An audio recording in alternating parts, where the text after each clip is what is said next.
स्वागत है आपका all in one exam ready series में, जहां पर हम थ्योरी प्रैक्टिकल वाइवा के साथ आंसर राइटिंग भी प्रैक्टिस करेंगे, ताकि आप एग्जाम में कम से कम शब्दों में बेहतरीन आंसर लिख कर आए और एग्जामिनर भी खुश होकर आपको फुल मार्क्स देकर जाए। आज हम पढ़ेंगे class 11 geography practical latitude longitude and time. क्या हमारा अर्थ एक परफेक्ट स्फीयर है? हालांकि अगर हम ग्लोब को ध्यान से देखें तो वो तो एक परफेक्ट स्फीयर है, लेकिन हमारा अर्थ वो दिखता तो गोल है, लेकिन वो ऊपर से और नीचे से दबा हुआ है, मतलब चपटा है। अर्थ के अपने एक्सिस पर घूमने से इक्वेटर पर बल्जेस आ जाते हैं, इसलिए उसका वास्तविक आकार एक ऑब्लेट स्फेरॉइड जैसा दिखता है। तो फिर इसके ऑब्लेट स्फेरॉइड होने की वजह से क्या क्या समस्याएं आती है? अर्थ का आकार इसके सरफेस फीचर्स के पोजीशनिंग में कुछ कठिनाइयां लाती है, क्योंकि इसमें कोई रेफरेंस पॉइंट नहीं है जहां से दूसरे पॉइंट्स के रिलेटिव पोजीशन को मापा जा सके। इसलिए विभिन्न जगहों को ढूंढने के लिए ग्लोब पर हम एक इमेजिनरी लाइंस का नेटवर्क बनाते हैं। चलिए बात करते हैं ज्योग्राफिकल ग्रिड्स के बारे में। अर्थ के अपने एक्सिस पर वेस्ट से ईस्ट की ओर घूमने से हमें दो नेचुरल रेफरेंस पॉइंट मिलते हैं। उसमें से एक है नॉर्थ पोल और दूसरा साउथ पोल। यही ग्रिड का आधार बनते हैं। विभिन्न फीचर्स के लोकेशन को फिक्स करने के लिए एक इंटरसेक्टिंग लाइंस का नेटवर्क बनाया जाता है। अब ग्रिड्स में दो सेट्स होते हैं, एक हॉरिजॉन्टल लाइन और दूसरा वर्टिकल लाइन, जिन्हें पैरेलल्स ऑफ लैटिट्यूड और मेरिडियंस ऑफ लॉन्जिट्यूड भी कहा जाता है। अब जानते हैं ज्योग्राफिकल कोऑर्डिनेट्स क्या है। हम आमतौर पर लैटिट्यूड्स और लॉन्जिट्यूड्स को ही ज्योग्राफिकल कोऑर्डिनेट्स कहते हैं, क्योंकि ये लाइंस का एक सिस्टमैटिक नेटवर्क बनाते हैं, जिसके मदद से अर्थ के विभिन्न सरफेस फीचर्स के लोकेशन को दिखाया जाता है। इन कोऑर्डिनेट्स की मदद से हम बड़े ही आसानी से विभिन्न पॉइंट्स के लोकेशन, डायरेक्शन और डिस्टेंस को निर्धारित कर सकते हैं। लैटिट्यूड और लॉन्जिट्यूड को डिग्री में मापा जाता है, क्योंकि इनसे एंगुलर डिस्टेंस के बारे में पता चलता है। फिर हर एक डिग्री को 60 मिनट्स और हर एक मिनट को 60 सेकेंड्स में बांटा जाता है। तो फिर किसी जगह का लैटिट्यूड क्या है? अर्थ के सरफेस पर किसी जगह का लैटिट्यूड उसका इक्वेटर से नॉर्थ या साउथ के बीच का डिस्टेंस, जिसे उस जगह के मेरिडियन के साथ अर्थ के सेंटर से एक एंगल के रूप में मापा जाता है। जानते हैं आप पैरेलल्स ऑफ लैटिट्यूड के बारे में। बराबर लैटिट्यूड वाले जगहों को मिलाने वाले लाइन को ही हम पैरेलल्स कहते हैं। जैसे कि इक्वेटर का लैटिट्यूड 0 डिग्री है और पोल्स का 90 डिग्री नॉर्थ और 90 डिग्री साउथ है। इतनी देर से हम इक्वेटर के बारे में बात कर रहे हैं, पर ये इक्वेटर है क्या और इसे ग्रेट सर्कल क्यों कहते हैं? और स्मॉल सर्कल्स क्या है? हॉरिजॉन्टल लाइंस ईस्ट से वेस्ट की दिशा में बराबर खींची जाती है, मगर इनमें से नॉर्थ पोल और साउथ पोल के एकदम बीचों बीच से निकलने वाले लाइन को हम इक्वेटर कहते हैं। ये सबसे बड़ा सर्कल है जो अर्थ को दो अलग अलग बराबर हिस्सों में बांटता है, और इसलिए इसे हम ग्रेट सर्कल भी कहते हैं। इक्वेटर से पोल्स की ओर उसके दूरी के प्रोपोर्शन में दूसरे सभी पैरेलल्स आकार में छोटे होते जाते हैं और अर्थ को दो असमान हिस्सों में अलग करती हैं। इसलिए इसे हम स्मॉल सर्कल्स भी कहते हैं। ईस्ट से वेस्ट की ओर चलने वाले इन इमेजिनरी लाइंस को हम पैरेलल्स ऑफ लैटिट्यूड के नाम से भी जानते हैं। तो नॉर्दर्न हेमिस्फीयर और सदर्न हेमिस्फीयर में 89 पैरेलल्स होंगी। इस तरह खींचे गए पैरेलल्स की कुल संख्या इक्वेटर को मिलाकर 179 होता है। इक्वेटर के नॉर्थ या साउथ में किसी फीचर या जगह के लोकेशन के आधार पर लैटिट्यूड के वैल्यू के साथ n या s लिखा जाता है। आप जानते हैं लैटिट्यूड के 1 डिग्री की दूरी क्या है? अगर अर्थ एक परफेक्ट स्फीयर होता तो लैटिट्यूड की 1 डिग्री की लंबाई एक कांस्टेंट वैल्यू होता, मतलब हर जगह 111 किलोमीटर।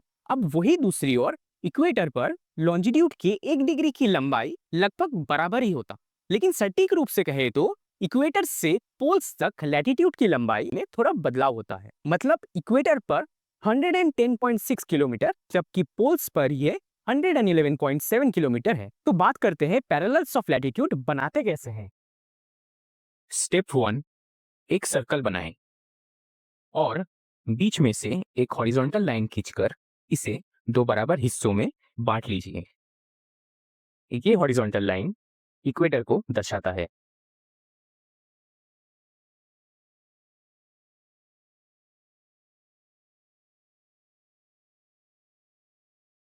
अब सर्कल को बनाते टाइम हम कंपास पर कोई भी लेंथ ले सकते हैं।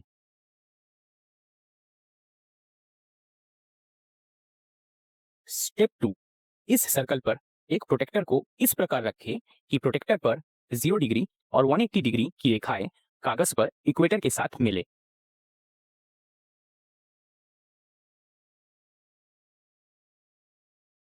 स्टेप 3, अब 20 डिग्री साउथ खींचने के लिए सर्कल के निचले आधे भाग में इक्वेटर से 20 डिग्री के एंगल पर ईस्ट और वेस्ट में दो बिंदु बना ले। अब क्योंकि यहाँ पर हम 20 डिग्री साउथ बनाएंगे तो हम प्रोटेक्टर को उल्टा घुमा लेंगे।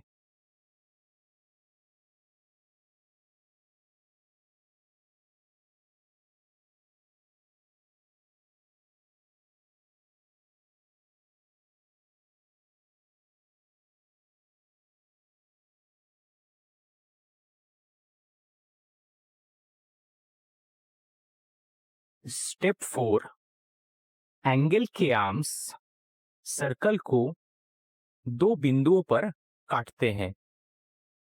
इन दो बिंदुओं को इक्वेटर के पैरेलल एक लाइन से जोड़िए। यही हमारा 20 डिग्री साउथ है।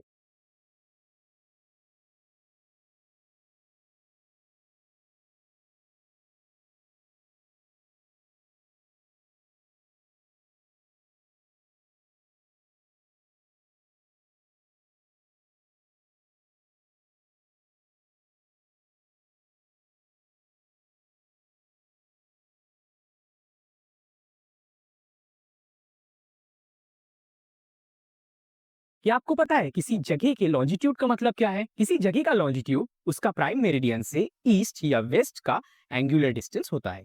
इसे डिग्री में मापा जाता है। लॉन्जिट्यूड प्राइम मेरिडियन के ईस्ट या वेस्ट की ओर 0 डिग्री से 180 डिग्री तक वेरी होता है। प्राइम मेरिडियन के ईस्ट में स्थित अर्थ के हिस्से को ईस्टर्न हेमिस्फीयर और वेस्ट में स्थित अर्थ के हिस्से को वेस्टर्न हेमिस्फीयर कहा जाता है। अब मेरिडियंस ऑफ लॉन्जिट्यूड क्या है? मेरिडियंस ऑफ लॉन्जिट्यूड वो सेमी सर्कल्स है जो पोल्स पर आकर मिलते हैं। अगर ऑपोजिट साइड के मेरिडियंस को एक साथ लिया जाए तो वो एक कंप्लीट सर्कल बनाते हैं, लेकिन उन्हें दो मेरिडियंस के रूप में अलग अलग वैल्यू दिया जाता है। अब यही मेरिडियंस इक्वेटर को 90 डिग्री एंगल पर काटता है। पैरेलल्स ऑफ लैटिट्यूड से अलग मेरिडियंस ऑफ लॉन्जिट्यूड सभी लंबाई में बराबर है। तो फिर प्राइम मेरिडियन क्या है? नंबरिंग को आसान बनाने के लिए ग्रीनविच ऑब्जर्वेटरी से गुजरने वाली लॉन्जिट्यूड को एक अंतरराष्ट्रीय समझौते के तहत प्राइम मेरिडियन के रूप में अपनाया गया है और इसे ही 0 डिग्री माना गया है। चलिए जानते हैं मेरिडियंस ऑफ लॉन्जिट्यूड बनाते कैसे हैं। स्टेप 1, एक सर्कल बनाएं। अब ये सर्कल बनाते टाइम हम कंपास में कोई भी लेंथ ले सकते हैं।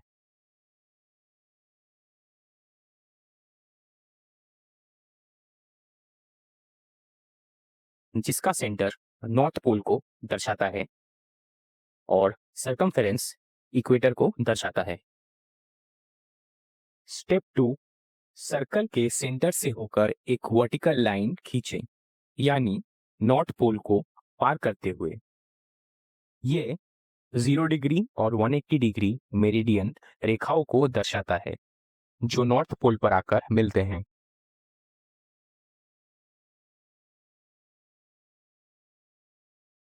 स्टेप 3, जब आप मैप देखते हैं तो ईस्ट आपके राइट और होता है और वेस्ट आपके लेफ्ट और होता है। हालांकि लॉन्जिट्यूड बनाने के लिए कल्पना करें कि आप नॉर्थ पोल पर हैं, यानी सर्कल के सेंटर में हैं। स्टेप 4, अब ध्यान दें कि इस स्थिति में ईस्ट और वेस्ट के रिलेटिव डायरेक्शंस उलट जाएंगे और ईस्ट आपके लेफ्ट और होगा जबकि वेस्ट आपके राइट और। स्टेप 5, अब 45 डिग्री ईस्ट और वेस्ट रेखा खींचे। अब ये रहा हमारा 45 डिग्री। देखिए ये कैसे 40 और 50 के बीच में आ रहा है। सुनने में थोड़ा बचकाना लग रहा है, लेकिन एग्जाम में जल्दीबाजी में बहुत लोग 45 की जगह 35 और 55 ड्रॉ करके आ जाते हैं। तो आप जब भी 45 डिग्री ड्रॉ करेंगे तो आप ध्यान रखेंगे कि वो पॉइंट हमेशा 40 और 50 के बीच में ही हो। सबसे पहला तरीका हम ऐसे कर सकते हैं कि हम प्रोटेक्टर को ऐसे रखें कि प्रोटेक्टर का सेंटर वर्टिकल लाइन के बराबर हो। लेकिन क्योंकि ये वाला तरीका बुक में नहीं दिया गया तो फिर हम सेकंड तरीके से इसको करेंगे, जिसके लिए हम प्रोटेक्टर को टेढ़ा करके 45 डिग्री निकाल लेंगे। अब इस तरीके में दिक्कत ये है कि ये वाला तरीका थोड़ा टाइम कंज्यूमिंग है और इसमें मेजरमेंट थोड़ा ऊपर नीचे हो जाता है। इसके लिए आपने प्रोटेक्टर को वर्टिकल लाइन के साथ रखें जो 0 डिग्री और 180 डिग्री मेरिडियन रेखाओं के साथ मेल खाता हो और फिर दोनों तरफ 45 डिग्री मापें, जो कि आपके लेफ्ट और राइट 45 डिग्री ईस्ट मेरिडियन रेखा और 45 डिग्री वेस्ट मेरिडियन रेखा को दर्शाएगा।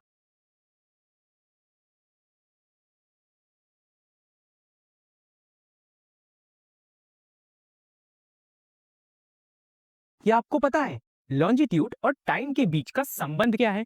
अर्थ अपने एक्सिस पर वेस्ट से ईस्ट की ओर घूमता है। इससे सूर्योदय ईस्ट में और सूर्यास्त वेस्ट में होता है। अर्थ को अपने एक्सिस पर एक चक्कर पूरा करने में 24 आवर्स लगते हैं। मतलब वो 360 डिग्री ऑफ लॉन्जिट्यूड्स 24 आवर्स में कंप्लीट करता है, या 180 डिग्री ऑफ लॉन्जिट्यूड्स 12 आवर्स में, 15 डिग्री ऑफ लॉन्जिट्यूड्स 1 आवर में, 1 डिग्री ऑफ लॉन्जिट्यूड 4 मिनट में। यह भी ध्यान देने वाली बात है, जब हम वेस्ट से ईस्ट की ओर बढ़ते हैं तो समय घटता है, और वही दूसरी ओर जब हम वेस्ट की ओर बढ़ते हैं तो समय बढ़ता है। बात करते हैं किसी जगह के लोकल टाइम को हम निकालते कैसे हैं। सूर्य द्वारा कुछ चुनिंदा लॉन्जिट्यूड पर परिक्रमा करने, या फिर हम कह सकते हैं ट्रेवर्स करने के टाइम रेट का इस्तेमाल प्राइम मेरिडियन मतलब 0 डिग्री लॉन्जिट्यूड के टाइम के संबंध में किसी जगह का लोकल टाइम निश्चित करने के लिए किया जाता है। यानी प्राइम मेरिडियन से जब हम ईस्ट की ओर बढ़ते हैं तो टाइम 4 मिनट पर डिग्री के रेट में बढ़ता है। वही दूसरी ओर जब हम वेस्ट की ओर बढ़ते हैं तो वही टाइम 4 मिनट पर डिग्री के रेट में घटता है। यही चीज चलिए अब एक क्वेश्चन से समझते हैं। यहाँ पर दिया गया है थिम्पू, जो कि भूटान में है, जो कि 90 डिग्री ईस्ट लॉन्जिट्यूड पर है।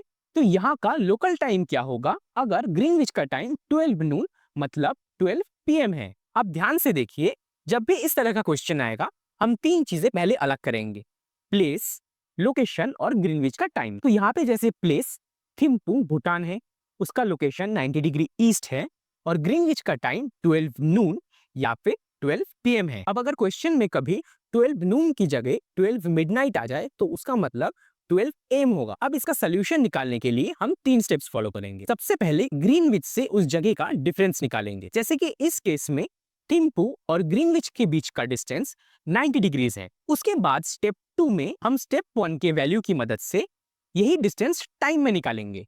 मतलब हमें जो वैल्यू मिलेगा उसको हम सीधा 4 से मल्टीप्लाई करेंगे, क्योंकि हमने इससे पहले देखा कि 4 मिनट पर डिग्री के रेट में टाइम बढ़ता या घटता है। उसके बाद अब जो वैल्यू आएगा ये मिनट्स में आएगा। इसको अब हम तीसरे स्टेप में मिनट से आवर्स में चेंज करेंगे। उसके लिए स्टेप 2 में जो वैल्यू आए उसको हम सिंपली 60 से डिवाइड कर देंगे। अब फाइनली हमें जो वैल्यू मिलता है वो ईस्ट या वेस्ट में है, उसके बेसिस पर ग्रीनविच में दिए गए टाइम के साथ हम इसको ऐड या सब्ट्रैक्ट करेंगे। अगर वो जगह ईस्ट लॉन्जिट्यूड में होगा तो उसको हम ग्रीनविच के टाइम के साथ ऐड कर देंगे, और वही पे अगर वो जगह वेस्ट में होगा तो उसको ग्रीनविच में दिए गए टाइम से सब्ट्रैक्ट कर देंगे, और उसके बाद जो रिजल्ट निकलेगा वही हमारा फाइनल आंसर होगा। अब जानते हैं स्टैंडर्ड मेरिडियन क्या है। किसी देश के टेरिटोरियल लिमिट्स के अंदर जितना हो सके टाइम के समानता को बनाए रखने के लिए देश के सेंट्रल मेरिडियन मतलब देश के एकदम बीचों बीच से गुजरने वाले लॉन्जिट्यूड के टाइम को स्टैंडर्ड मेरिडियन के रूप में पूरे देश का स्टैंडर्ड टाइम बनाया जाता है। तो फिर स्टैंडर्ड मेरिडियन को चुना कैसे जाता है? स्टैंडर्ड मेरिडियन को इस प्रकार चुना जाता है कि वो हो 150 डिग्री या फिर 7 डिग्री 30 मिनट से डिविजिबल हो। बात करते हैं इंडिया के स्टैंडर्ड मेरिडियन के बारे में। मिर्जापुर से गुजरने वाले 82 डिग्री 30 मिनट्स ईस्ट वाले मेरिडियन को ही हम इंडियन स्टैंडर्ड टाइम के रूप में लेते हैं। इसलिए Indian standard time Greenwich mean time से 5 आवर 30 मिनट्स ज्यादा है, क्योंकि ये ईस्ट में है। अभी कैसे निकाला जाता है ये हम पहले देख चुके हैं। क्या किसी देश में एक से ज्यादा स्टैंडर्ड मेरिडियन हो सकता है? दुनिया के सभी देश अपने एडमिनिस्ट्रेटिव बाउंड्रीज के अंदर टाइम निर्धारण करने के लिए स्टैंडर्ड मेरिडियन चुनते हैं, लेकिन कुछ बड़े देश जैसे कि रशिया की ही बात करें तो वहां पर 11 टाइम जोन्स हैं, क्योंकि रशिया इतना बड़ा देश है कि रशिया के ईस्ट और वेस्ट में डे और नाइट का डिफरेंस होता है। यही चीज हम यूएसए और कनाडा में भी देख सकते हैं। चलिए जानते हैं इंटरनेशनल डेटलाइन क्या है। जबकि पूरा वर्ल्ड 24 अलग टाइम जोन्स में बटा हुआ है, कहीं ना कहीं ऐसी जगह जरूर होगी जहां दिनों में अंतर होगा, और ऐसी भी जगह होगी जहां से सही में प्लेनेट पर दिन की शुरुआत होगी। 180 डिग्री लॉन्जिट्यूड लगभग वही जगह है जहां से इंटरनेशनल डेटलाइन गुजरती है। इस लॉन्जिट्यूड पर 0 डिग्री लॉन्जिट्यूड से ठीक 12 आवर्स के टाइम का डिफरेंस होता है, चाहे कोई प्राइम मेरिडियन से वेस्ट की ओर जाए या ईस्ट की ओर।